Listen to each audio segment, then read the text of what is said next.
Halo semuanya, kami dari kelompok 4 akan mempresentasikan analisis mengenai fenomena konten pendek TikTok. Seperti yang kita tahu, TikTok ini menjadi platform media sosial yang sangat berpengaruh, terutama di Indonesia dengan pengguna yang sangat banyak. Dalam presentasi ini, kami akan melihatnya dari dua sudut pandang yang berbeda, yaitu paradigma psikologis dan paradigma kritis. Mari kita mulai dengan paradigma psikologis. Paradigma ini melihat pengguna TikTok sebagai pihak yang aktif. Artinya, kita sendiri yang memilih untuk menonton atau membuat konten berdasarkan kebutuhan pribadi. Teori yang digunakan di sini adalah uses and gratification. Jadi, pertanyaan adalah, mengapa kita suka main TikTok? Apakah untuk hiburan, cari informasi, atau sekedar ingin terhubung dengan orang lain? TikTok berhasil karena mampu memenuhi berbagai kebutuhan psikologis kita.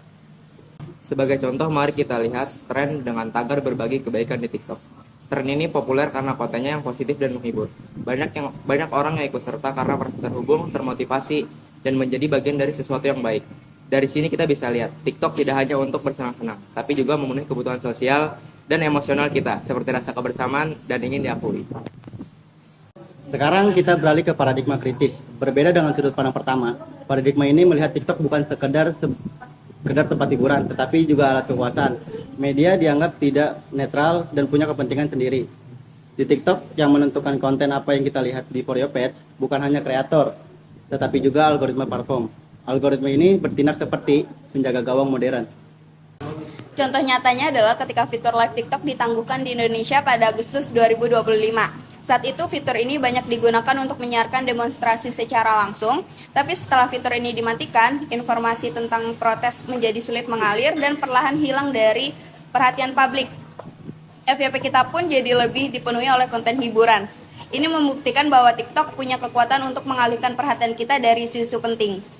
Jika kita terapkan teori user gratification pada kasus tagar berbagi kebaikan, kita bisa melihat motivasi pengguna dengan lebih detail. Mereka tidak hanya mencari hiburan, tetapi juga interaksi sosial melalui fitur duet dan komentar, membangun identitas sebagai pribadi yang baik, dan mendapatkan informasi yang inspiratif, dan bahkan mencari pelarian dari berita-berita berat. Inilah yang membuat tren semacam ini sukses. Sementara itu, teori agenda setting membantu kita memahami kasus pengaturan fitur live. Teori ini mengatakan media tidak memberitahu kita apa yang harus dipikirkan, tetapi apa yang perlu kita pikirkan. Dengan menutup fitur live, TikTok secara tidak langsung menggeser agenda publik, isu protes yang sebelumnya viral perlahan menghilang, digantikan oleh konten-konten lain yang dianggap lebih aman oleh platform. Kesimpulannya, TikTok adalah platform yang kompleks. Di satu sisi, ia memenuhi kebutuhan psikologis, penggunaannya akan terhibur, interaksi, dan ekspresi diri, seperti yang terlihat dalam tren #berbagi kebaikan. Di sisi lain, melalui algoritma dan kebijakannya, TikTok juga memiliki kekuatan untuk membentuk agenda publik dan mengarahkan perhatian kita. Seperti yang terjadi pada peneguhan fitur live, dengan memahami kedua sudut pandang ini, kita bisa menjadi pengguna media sosial yang lebih kritis.